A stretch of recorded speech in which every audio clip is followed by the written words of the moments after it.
First News with Keeler in the morning on WIBX and WIBX950.com. Alex Hemani, do I say that correctly, Andrew? Yes. I was a national thought leader on landlords and single-family rental, and there are landlords that have, and a group that has mounted a legal challenge against this administration's, the Biden administration's new eviction moratorium. And Alex is on the line right now.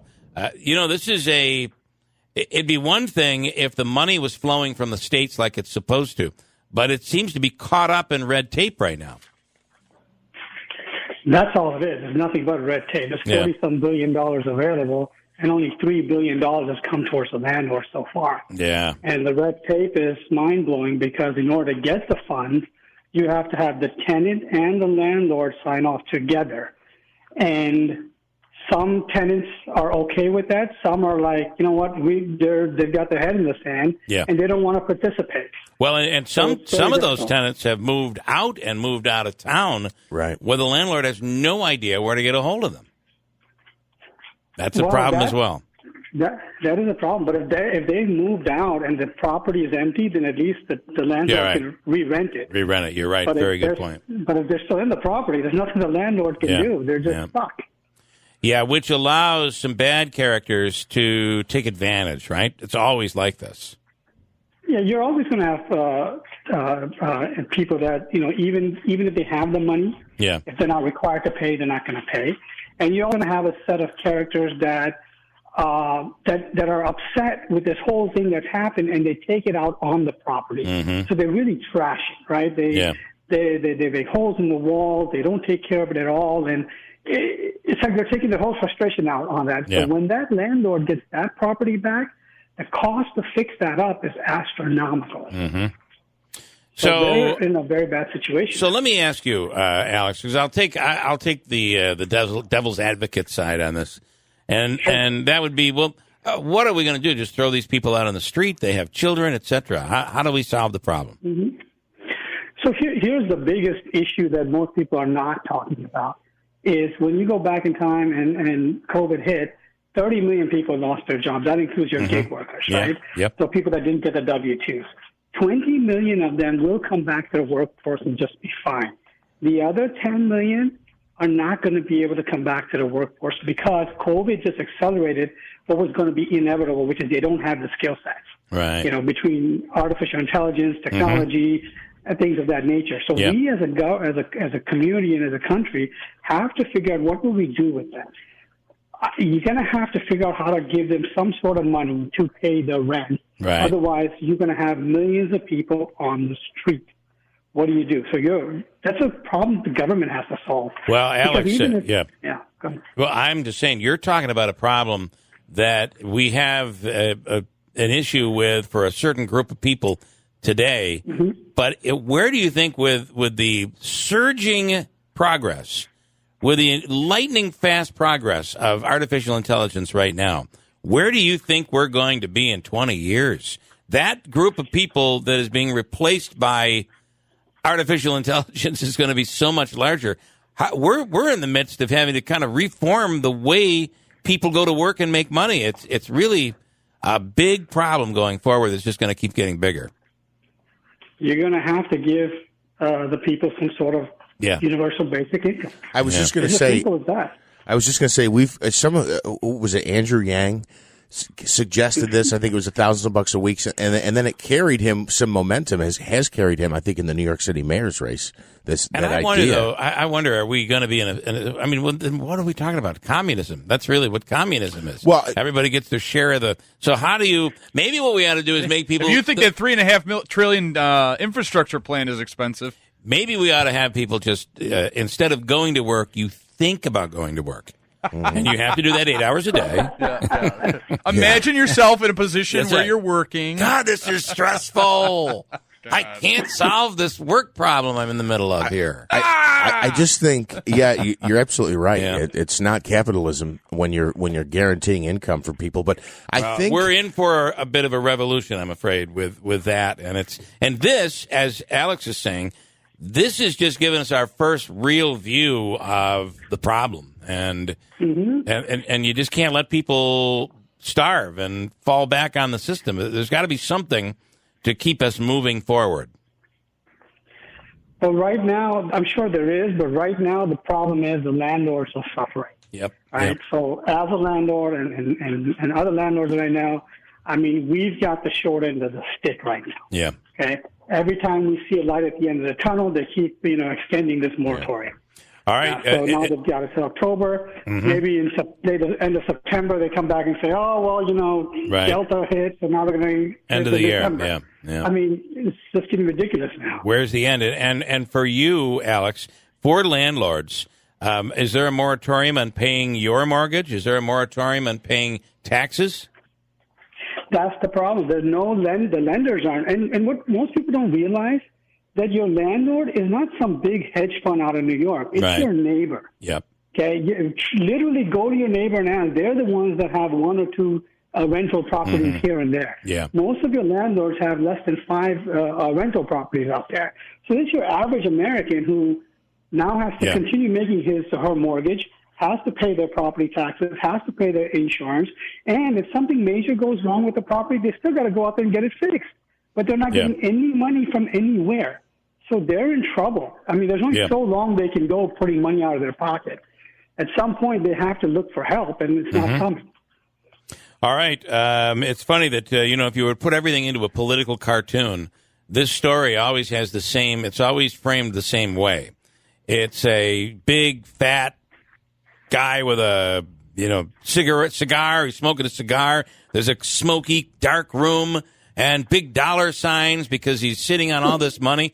That is not the average property owner in America. And it's your neighbor. Yeah, very good way of putting it, Alex. All right, Alex, thank you and good luck out there. You're welcome. Thanks. Thank you. Appreciate it. The updated cartoon in your analogy would be the person with the cigar and that are the people making these moratorium rules.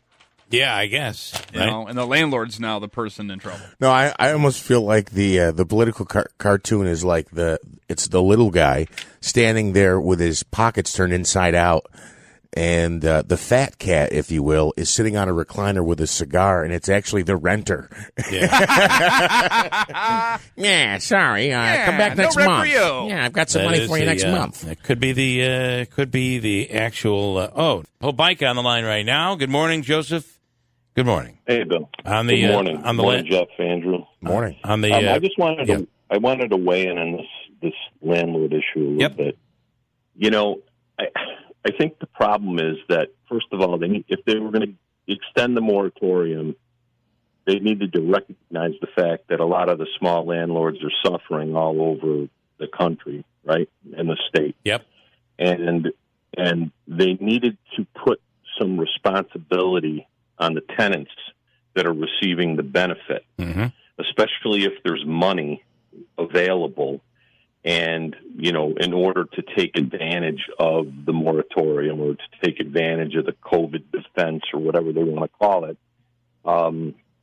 they needed to have them do something like comply with the terms, the programs to be able to sign up, and then you could get the defense.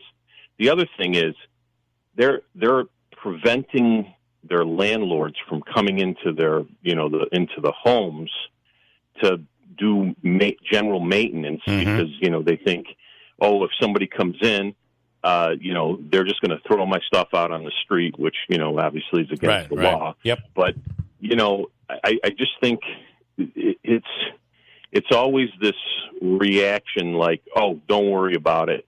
The landlords will be able to just keep eating all of these expenses that, the properties are starting to diminish.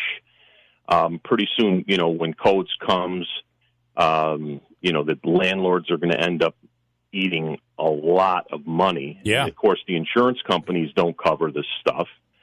So it's a real problem. The other thing I wanted to mention, when you were talking about the advent of AI and progressions that industry's making. When I ran for the school board, one of the things that I wanted to do was restore the CTE program, the career technical program in the district. Which is that a program that used to exist in Utica? It used to exist, and I wanted to restore it. Yeah. And we made an announcement at last month's meeting Unfortunately, nobody got to actually watch a live stream of it, even though the superintendent did end up, I guess, doing a press release, but nobody got a chance to actually see the discussion of it because a couple of the board members decided that we no longer needed to live stream. So now we have a situation where why wouldn't you live stream? Sorry if I can just ask, why wouldn't you live stream? I mean, is this because COVID is we've beaten COVID and you don't need to live stream anymore? I don't know. I think that maybe some of the board members don't feel as comfortable when there's live streaming going on. Okay.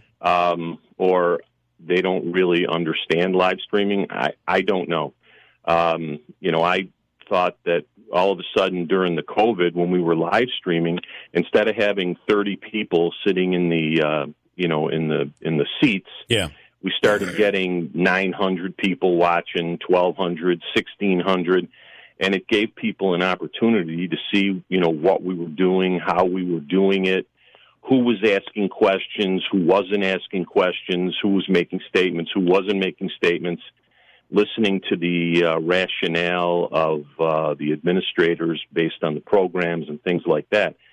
So now the big question is going to be whether or not we're going to continue the live streaming.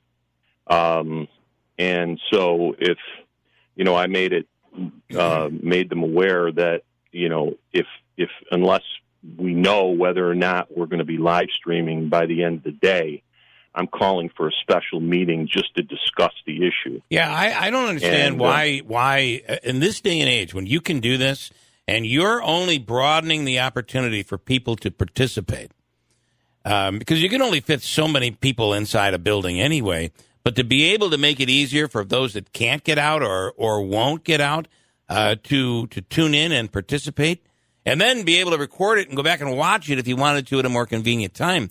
Why wouldn't you do that for your constituents? Well, I think, it's kind of mind-boggling to me to have this discussion. Yeah. Because, it's a platform. It broadens people's ability to see what's going on. You can review things. Somebody might say, you discussed this last month. Here's 10 questions that probably need to be asked. I don't know. Yeah. I know I didn't make the decision. I know I wasn't consulted as a board member. Generally the meetings are, and the meeting agenda and the form is, generally dictated by the president. So maybe he decided that it wasn't necessary to do. And that's Lula Pola right now? Yeah. Okay. I'm just saying, I was actually in the July 27 meeting and discovered that there was no live stream link. And, I went on the school district website just the other day, and there's not even a link to the meeting itself. So at least I can't find it, but I'm not actually that technically savvy. So I'm hoping that by the end of the day, we'll have the link up, and we'll also have the link for next week's meeting, because obviously we're going to be discussing the return of the might be one of the to school. It's probably the most important meeting that you guys are going to have going forward, because everybody wants to know what's gonna happen here.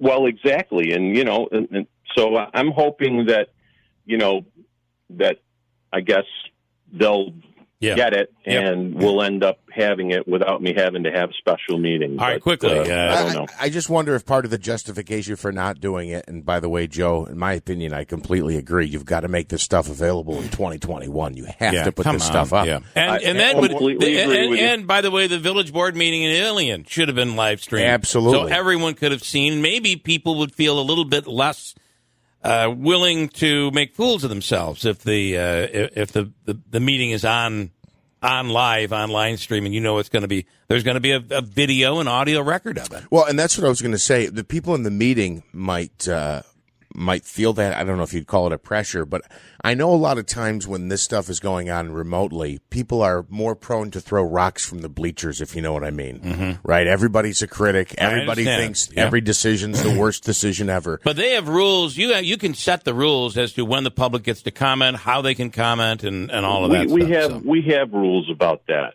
And I mean, let's face it, the CDC just designated Oneida County as a high transmission area. All over again. So I have no interest in sitting in a room with, 300 people, crammed into a room so breathing and coughing and sneezing. God. Right. All right. I'm hoping to avoid having remote meetings, Joe, remote schooling. We know that doesn't really help our kids. I'm going to reach out to you after the show. I want to do some more on this and post a story. This is very interesting. And other districts should be watching this as well if they're not live streaming, but I think most of them are. I hate to say it, Joe. Okay. I understand. All right, Joe, thank you. Thanks. Somebody who wants to be anonymous. I've just got a couple of minutes here, but it's on the landlord issue. Hi, good morning. You're on the radio. I know you've been waiting. Hi. Yes. Now, during this whole pandemic thing, I have paid my rent. Yeah. My neighbors have the same landlord. They have paid their rent. Our landlord wants to increase our rent almost double because they can't afford to keep the properties maintained. I've lived in my house for 11 years. I had them fix absolutely nothing other than stuff that belonged to the house, like the furnace and the hot water tank. And they want to increase my rent almost double what it is. Like I said, we paid our rent through the pandemic. Right, I lost my job in September of 2020, and I still paid my rent. There's no justice for us. We were given an eviction notice to move out because we won't increase our rent to double what they want. So there's no justice for people like me. They're doubling. They're doubling your rent. They want to double our rent. Wow. And it's because they never maintain the homes in the first place that they can't afford to put new equipment in. My toilet and my sinks have been the same sink since 1950. Well, I hate to say, you're and like I said, I've been here for 11 years. You can't be evicted, though. I don't think you can be evicted right now. I have a 90-day notice, which expires at the end of September. Wow! I don't want to live in a home where people are trying to be grimy. Yeah. The thing is that there's no places available for people like me who pay their bills. Right. I know. Yeah. Look. There's like plenty of these stories out there too, with people who worked or maybe lost their job who continued to pay the rent because it's the right thing to do. It's the right thing to do, and they felt like, look, I know you're giving me a chance here, but I'm not going to accumulate $7,000 worth of debt for myself. I know a similar story. Yeah. There are similar stories like this all over the place. But you say, I thought there was a moratorium. You're saying you got an eviction notice. Yes, it doesn't make sense. And I've been contacting legal aid almost every week.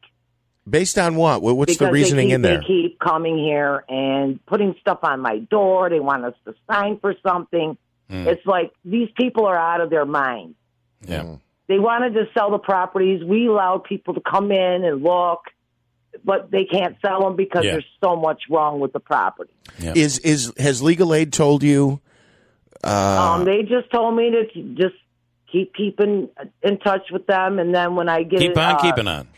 Served to court, they will come with me. Well, it seems like this is a place you don't want to live in anymore. I'm being evicted when I'm paying the bill. Yeah. Here. I agree with Andrew. I think you might be getting the lucky end. Ask for some help from someone to assist you in getting out of there and getting into a place where I have so many people in my family and friends that are looking for me. Yep. I've even tried to contact people who have houses that are empty. It's hard today because people aren't anybody they're not willing to rent. They're not being evicted, right? Yeah. Well, I'm telling you, there's empty houses that I've contacted these people that own them, and they don't get back to you. All right.